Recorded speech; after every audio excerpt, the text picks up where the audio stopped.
Low झाला. हाय काय येते सर? हा येतंय लो झाल्यानंतर मला सह्याद्री हॉस्पिटलला हडपसरला ऍडमिट केलं गेलं. तिथं ऍडमिट केल्यानंतर मी पूर्ण कोम्यात गेलो. 4 दिवस कोम्यात होतो. 4 दिवस कोम्यात होतो. 4 दिवसानंतर मला शुद्ध आल्यानंतर माझं संपूर्ण शरीर म्हणजे हेच झालं, बधीर झालं. मला चालता येत नव्हतं, काय नाही बोलता येत नव्हतं. आणि पूर्ण 9 दिवस मला त्यांनी आयसीयू मध्ये ठेवलं गेलं. पाणी प्यायला देत नव्हते. मला साधारण 15 दिवस पाणी प्यायला दिलं नव्हतं. नुसतं ओढवलं करायचं माझी. त्याच्यामुळे माझं 69 वजन 40 किलोवर आलं शरीराचं. आणि पूर्ण शरीराची म्हणजे हीच संपली, कॅपॅसिटी संपली. सगळ्यांनी आशा सोडली होती. पण माझा फक्त माझा स्वतःचा निर्धार होता की मी व्यवस्थित होणार. आणि 4 महिने मी अंथरुणात झोपून काढलं. सगळं मलमूत्र सगळं माझं जागेवर होतं. लघवीला पाईप होती, नॅपकिन बांधलेलं होतं. सगळं माझं संडासची आहे. 4 महिन्यानंतर घरी आणल्यानंतर 4 महिन्यानंतर साधारण 15 दिवस त्यांची औषध खाल्ली. औषध मी बंद केली दवाखान्याची. आणि 5व्या महिन्यात मला आपला रियाज अमृत ज्यूस कोटळ सरांच्या मार्गदर्शनाने मला मिळाला. त्याच्यानंतर 15 दिवसात मला थोडं परत जाणवायला लागलं. मला चालता येत नव्हतं. 2 व्यक्ती माझ्या हात काकत घ्यायचे खांद्यावर आणि मी चालायचो. मला फार त्रास, असं बसता सुद्धा येत नव्हतं मला. हातावर अशा बोजा देऊन मी बसायचो. इतकं माझ्या म्हणजे पाठाने माझ्या मणक्यात अवसानच नव्हतं. कम्प्लीट इथं दुखत होतं, बोलायचं काम नाही. आणि डॉक्टर म्हणले मणक्यात पाणी झाले, ऑपरेशन करावं लागेल. पण मी म्हणलं माझं ऑपरेशन करायचं नाही. आणि त्याच्या अगोदर मला गुडघ्यात त्रास होता, आजारी पडायचा. तो पण माझा आता जवळ 90% त्रास कमी झालाय. आणि 1.5 महिन्यानंतर मी इतका कव्हर झालो की माझा वॉकर सुटला. औषध सुरू केल्यानंतर वॉकरवर चालायला लागलो. वॉकर 1.5 महिन्यानंतर माझा वॉकर सुटला. आता मी थोडं चालू शकतो. आता मी सध्या घरात आहे.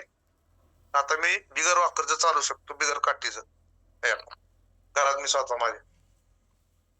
आणि शेतात जाताना मी 1 काठी 2 काठी हातात घेऊन जातो. बांधाने चालावं लागतं रानात. 2 टाइम सकाळ संध्याकाळ मी साधारण अर्धा किलोमीटर चालतो.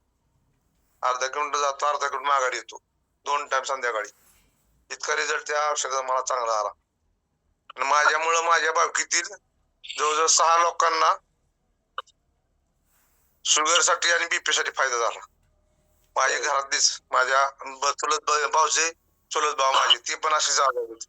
भाऊजेला 360 शुगर होती. जेवायच्या आधी, जेवणानंतर 420 व्हायची. आणि पूर्ण बसून होती जागेवर.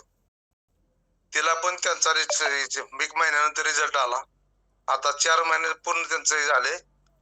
3 महिन्याचा कोर्स पूर्ण, 4था महिन्यात. आता त्यांची शुगर 170, 200, 170, 200 असते. आणि माझ्या बंधू राजाला बी चालता येत नव्हतं. त्यांना माझ्यापेक्षा वाईट त्रास होता. ते आता 2 व्हीलरवर फिरतात 4 महिन्यात. इतका रिझल्ट चांगला. आणि माझा तर मी स्वतः अनुभव घेतला. आणि 1.5 महिन्यानंतर त्यांना सांगितलं तुम्ही चालू करा, मला रिझल्ट आलाय. त्याच्यानंतर त्यांनी चालू केलं. असं मी जवळ माझ्याच घरातले म्हणजे चुलत भाऊजे, आमची भाची एक, शुगर साठी त्यांना पण दिलं. सगळ्याला 100% अगदी 80-90% गुण आलेत सगळ्यांना. आणि 70-75 वर्षांनी माझी चुरली बहीण आहे. 4 वर्ष माझ्या घरी येत नव्हती. अशी कुबड काढून चालायची. तिला 1 महिन्यात असा रिझल्ट आला की 70% थाट चालते. 70%, अजून 30% एकाच महिन्यात. आणि 4 दिवस माझ्याकडे येऊन राहून गेली. 4 दिवस.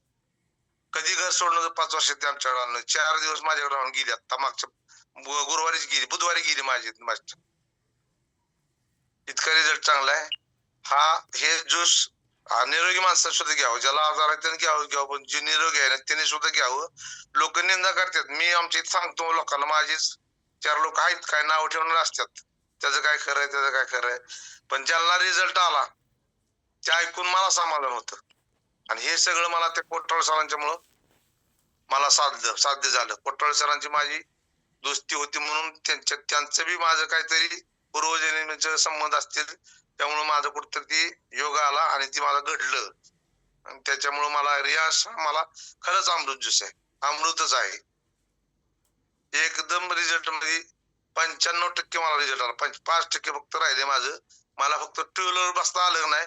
मी स्वतः मार्केटिंग करणार, स्वतः आणि अजून सुद्धा घरी बसून मी बरीच लोक अजून सुद्धा माझ्या सानिध्यात बरेच मित्र परिवार आहेत, सगळ्यांना मी सांगतो तुम्ही घ्या रोज एक दोन आयडी माझ्याकडून चालू आहेत.